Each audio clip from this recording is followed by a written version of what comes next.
Hello guys! Welcome sa ating channel! Napagpasyahan ko kasi guys na gagawa ako ng YouTube channel about Clash of Clans. Ang clan po pala namin ay 247.ph. Hindi po ito exclusive for Pinoy. International ito at kung sinong active, pwede po natin siyang i-accept guys. Nilagyan po natin yan kahit ano lang guys. Mikos-mikos natin yan. Level 20 na po ang ating clan guys at ginawa ko po ito last April 23, 2017. Kaso lang nagtambay tayo ng mga like 5 years, 4 years, kakabalik lang natin this year 2024. Dahil sa tulong ng ating mga dating members, nakita nilang active na ulit ang ating clan, bumalik sila guys. Within 152 days, nagkaroon lang po tayo ng 2 talo at saka 2 draw. So maganda-ganda po ang ating record guys in terms of Classic Wars. Isa lang po ang ating TH16. The rest, mababa na po. TH16, pababa na po yan. At ang ating makakalaban minsan ay TH17. Dalawa pa, may dalawa pang TH17 at saka TH16. Buti na lang yung ating mga kasama kahit TH15, kaya nilang linisin ang TH17. Ngayon, mayroon na tayong bagong kalaban. May na-search na po tayo na opponent. Ayan guys, tatlong TH16 at saka TH15, TH14. Sa atin, nag-isa lang ho tayong TH16. I-scout natin guys kung baka ras ang ating katapat. Pero hindi. Yan. Tamang-tama na yan guys. Number 2, number 1. Hindi ho sila. Wala pang laman ang kanilang CC. So hindi po sila ras guys at mukhang mapapalaban tayo this war. Ngayon, gitsiko ang kanilang warla guys para makita natin kung active ba sila. 2-win streak sila guys. So ibig sabihin, lumalaban at active rin sila guys. Ngayon, araw na ng bakbakan. Number 1 nila guys, 3 stars, 3 black stars. Tinira lang po yan ang baba namin guys. Kaya siguradong 3 black stars.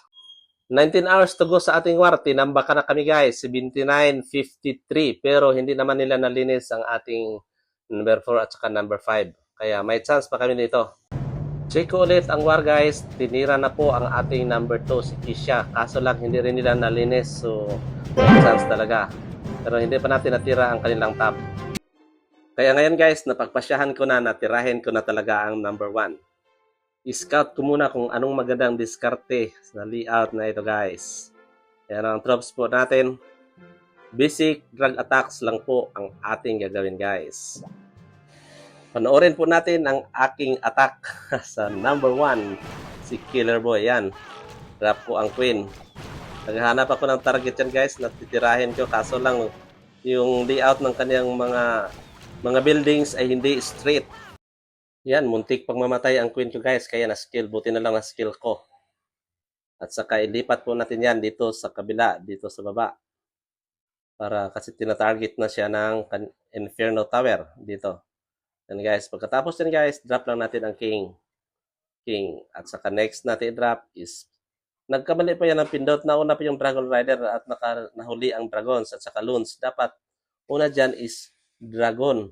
Nagdikit-dikit ang ating pag-drop. Kaya, hindi natin yan nalinis ng maayos guys. Ayan, skill natin ang ating warden para immune ang ating blimp. Drop natin ang raids at saka clone spell guys. Kaso lang yung blimp, ang troops niya na Yeti, hindi umabot doon directly. So kaya umikot pa. Umikot pa siya dyan. At saka nagkaroon niya ng invincibility. Kaya dito siya nagpahinga muna sandali dyan, umatake sa ibang buildings. Kaya nagkandahirap yung troops natin guys. Actually guys, hindi natin talaga yan nalinis.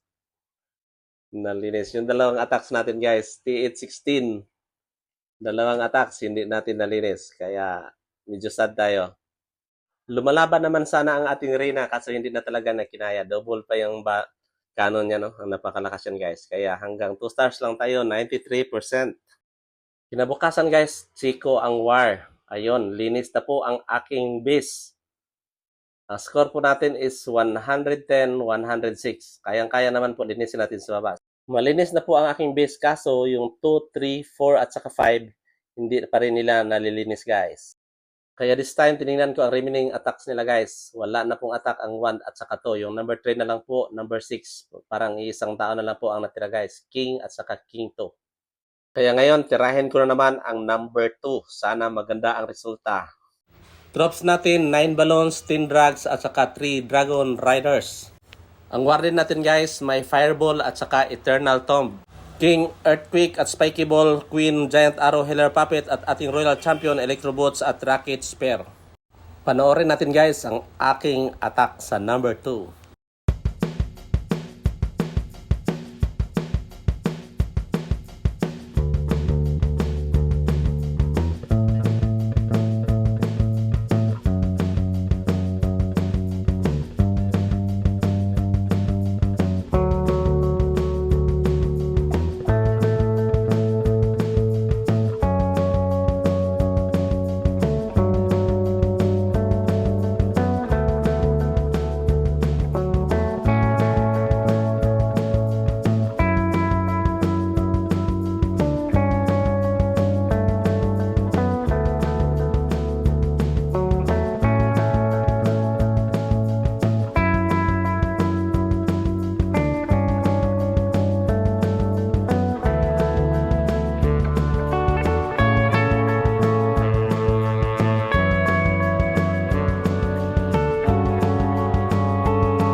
Ay, yan na naman guys. 2 stars lang po tayo. Kahit di ko nalinis guys, hindi naman talaga ako nag-worry kasi ang 2, 3, 4, and 5 na kasama ko ay hindi pa sila naka-attack. At alam ko na mga hater yan sila guys. Kaya, wait and see. Sinek ko ulit guys kung may progress na ba. Wala pa namang pagbabago. Inopen ko ulit guys at ito na ang ating nakita. Ayan, linis na ang number 1 at saka number 3. So, ibig sabihin, isa na lang natira, number 2. Ang number 1 po nila guys, tinira po ng number 2 namin na TH15. Ganyan po siya kagaling guys. Kaya panoorin natin ang kanyang attack sa number 1 kung paano niya nilinis ang ating kalaban. Hello. Ay, panalo na ito guys. Ayan o, tingnan natin.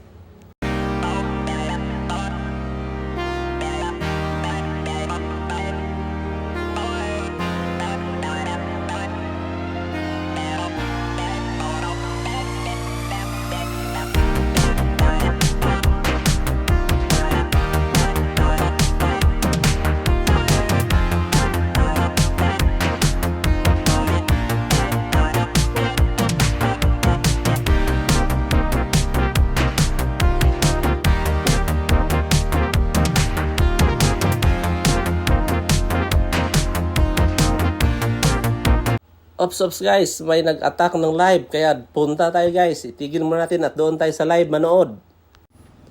Ngayon, ang number 2 na nila guys, ang inattack ng ating number 5, si Navid. Malinis kaya niya ito guys. Siyempre, malinis yan kasi napakagaling po yan. Simtrops composition po ito guys. Ayun, ni-recall niya ang kanyang hero at saka binababa dito.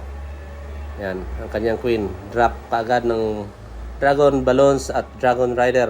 Nandiyan na rin po ang kanyang king. Ayan lang po yan guys. At saka yung warden. Sunod yung blimp. Tapos skill yan para immune ang ating blimp papuntang TH. Ayan o, pumunta na. Freeze niya yung kabilang air sweeper guys para hindi maabala yung kanyang mga troops. Simpleng attack lang po yan guys, pero kung maganda ang paggabay mo at pagdala sa iyong spells at saka yung troops, napaka-effective yan. Simple attack yet very effective. Yan lang po ang kailangan natin guys.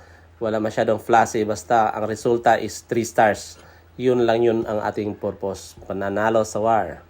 Yan, skill na po ang kanyang Barbarian King para malinis yan dito sa kabila. Mayroon pa siyang maraming balloons.